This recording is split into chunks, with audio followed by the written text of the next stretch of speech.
subtle. If you look straight, you can kind of see how it Oh, goes it's going, down a tad bit. oh, it's going down.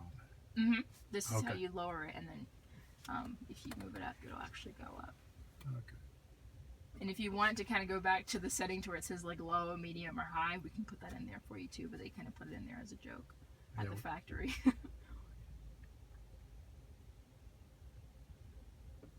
And then you see here it says auto raising location, so now it saves this location as a location to where it will automatically raise itself to this specific height. Okay. And then if you don't want it to save it, you just hit that little X there, and then it doesn't save that location for that specific height. Is it okay to take it off the brake? It's in park. Okay. It's all good. And then here what says driving, there's a couple of things that you can adjust here and a couple of things that you want to turn on. For example, with trailer mode, you just move this over in order to put a trailer on the car. Now with this, I definitely recommend you want to read the manual. I'm not so sure how you would initiate that, or how, I guess, like the weight it can handle and all those things. I don't know those fluently, but you definitely want to look that up. Okay. And then up here, your acceleration is the same as with the P90D. You have ludicrous mode, so you'd put it into ludicrous to get that ludicrous acceleration. And then with the steering mode, you have comfort, standard, and sport. Sport is tight and responsive. Standard is kind of in between really tight, sport mode. And then comfort is just really loose steer. And here's what your eyes will see when we actually engage ludicrous mode. And then slip start right here if you're ever stuck in, I guess, sand, snow, or mud. Probably not snow, but well, who knows? Maybe you take a car up north and then you can get out of that Not when it's snowing. that situation.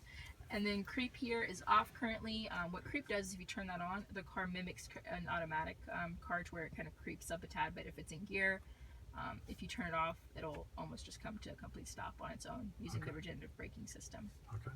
And you see the regenerative braking system is on standard currently, so it'll, once you let go of the accelerator, the car slows itself down quite a bit using the regenerative braking system, and at the same time it actually recharges the battery pack a bit and extends the life of your brakes, because you're not using the brakes, you're just using the flip of the switch essentially in the motor. Okay. Range mode, if you turn this on, it actually limits the AC settings to about 60-75% to save a bit on range. For daily driving, it's not necessarily like a necessity, but maybe if you're doing a longer trip and you want to save some range, you can crank that on. Okay. And then trailer mode is down there on the very bottom. Okay. Trips, you can reset your trips A and B by just pushing the buttons there, and then your current trip you can reset by just pushing that button there. Okay. Since last charge will reset every time you charge the car. Sorry, No problem. we're leaving Elizabeth out of it, so I'll open the door so she can hear if she wants. And then displays is set for automatic as well, so the display will actually automatically go from daytime mode to nighttime mode. And if you want to adjust the brightness, you can just adjust it up here. It'll automatically adjust as well. Clean mode, if you select this, the screen goes completely black, so you can actually wipe it down, get rid of the fingerprints. How do we reset the display if we ever need to, or to get rid of the James Bond mode? The James Bond mode, you actually have to put it, there's a specific code that it has to get put in. Okay. I don't know it as of Okay. right now, but I can get it for you. It's like a 4-digit code, Okay. and it'll get rid of that for you. Okay. Down here, energy power saving mode is on, meaning whenever you open the doors, it'll take the screens about 3 to 4 seconds to load up, to boot up both screens. That saves the car some energy. If you turn this off, they kind of instantaneously just start up, but that uses up a bit more energy. Okay. And then always connected, I recommend checking this box. That means your phone or your app and the car are always connected. Okay. And then you have an emergency power off button right here for the vehicle. And then you have 2 emergency brakes in the car. If you're driving along, you have to bring the car to immediate stop. You would press and hold this button. It'll bring the car to immediate, like screeching halt. And then also the button right here that you actually use to put the car in a park when you're driving along, if you press and hold that, it'll also function as an emergency brake. Okay. And then you have your settings up here. Some of the apps will actually let you adjust certain things. So with the media player, like I was telling you earlier, in the future, if you have your own Slacker account after a year, this is where you'd actually input it and then log in to it that way. With TuneIn you actually don't need an account, but if you do have your own account that you want to use, you can just save it in there and use it.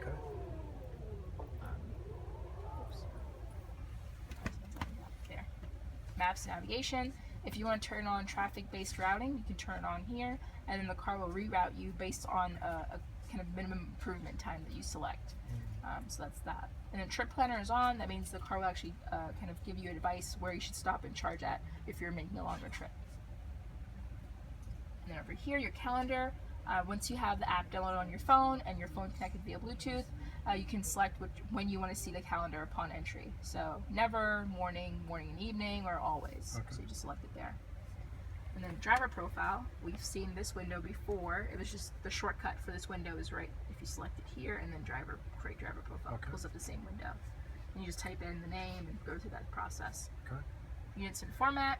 I have the American Standard here. If you're going to Canada, for example, you want to use kilometers, but other than that, probably stay within these limits here. And then vehicle setting, I recommend turning on the walkaway door lock, meaning whenever you walk away from the car, it'll lock itself. Yeah. So you want me to go ahead and crank Yes. that on? Okay, Definitely. there. And then auto close door is off currently. So that's, I guess, what you were talking about, to where when you approach the car, it'll automatically open the driver door for you. So I guess we can crank that on and see if it'll. Question about the Mhm. walk-away door lock. Mhm. What if there's a key fob? What if You'll have to take a key fob with you. if the key fob's in, it knows and won't lock it? Good question. With Model S, after like an hour or so, it automatically locks it, even if the key fob is inside the But I can car. unlock it with my phone anyways. With your phone, exactly. But we don't recommend leaving the key fob in the car. I was told by Cameron that it actually drains the battery on the key fob a bit, because I guess they have to Keeps connect. talking? Yeah, they Okay. keep talking to each other. Okay. And then you have your child protection lock for the rear doors. If you turn that on, it turns the child locks on for the rear door. So they can't play with the doors. Okay.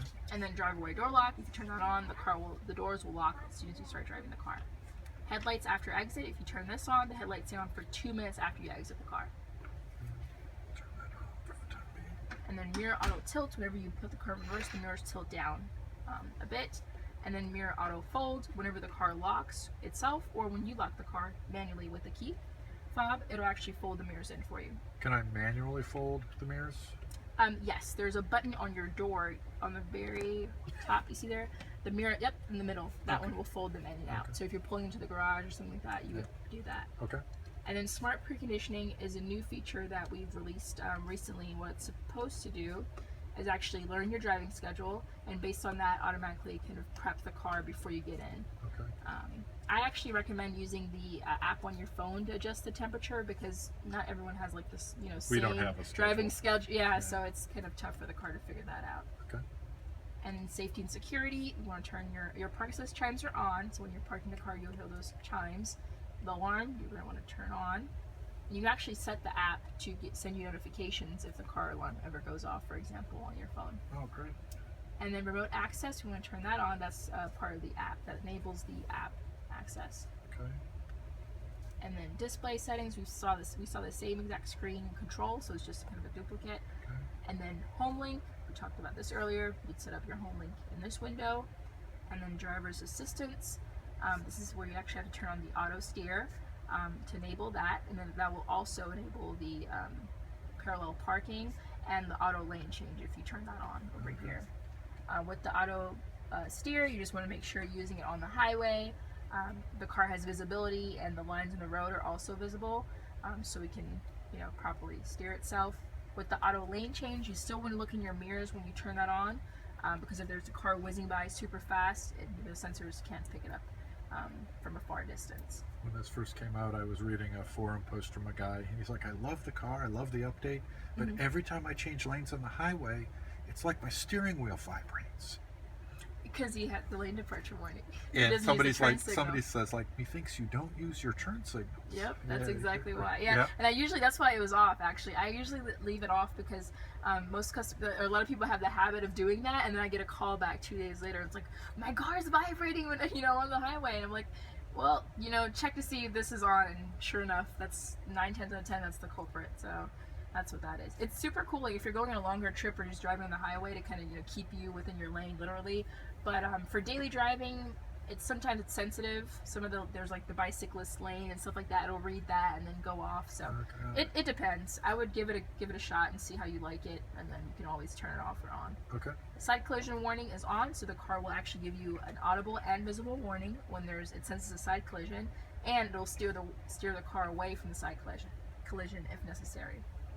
Speed limit warning is set for display, so when you're driving along, you're actually going to see a speed limit display show up over here on the left hand side over there to show you what the speed limit is. And then, yep, you can offset that speed limit by 5 miles or wherever you like. I think it goes up to 30 even, which is pretty crazy. And then down here you have forward collision warning. If the car senses a forward collision, it'll give you an audible and visible warning, and then also slow the car down or bring the car to a complete stop if necessary. What are the settings here? Forward collision. This one right So here. late means you better react. I guess it gives you a late warning, and then medium warning, and then an early warning. And then Okay. off, I wouldn't recommend that, but it'll be just completely off. And then I'm just going to close this so you can see this. This right here says automatic emergency braking. This is a feature to where if the car senses an emergency, it'll brake the car or slow it down or just bring it to a complete stop. If you disable this, it'll actually reset itself every drive cycle, so it turns right back on. All right, great. Another question. Are all of these profiles also locked into the driver profile? Yes. So if I want to use auto steer but my wife doesn't, it'll know the difference between us, and when she identifies it's her in the car, auto steer would be off for her, but it would be on for me when I'm in. Good question. With auto steer, I haven't tested that one out yet, but I know with like the child locks and temperatures and all those kinds of things, it will do that. It's different for each driver profile. I haven't tested it out with the auto steer, so I can't tell you 100%. Okay. But with most other features that you adjust, it does do that. Okay. And then service and reset, if the car is brought in for service, they actually use that window to turn on for the wipers, so they can replace the wipers easily. If you want to erase everything off of the car to kind of a blank slate, you would just erase it here to reset it.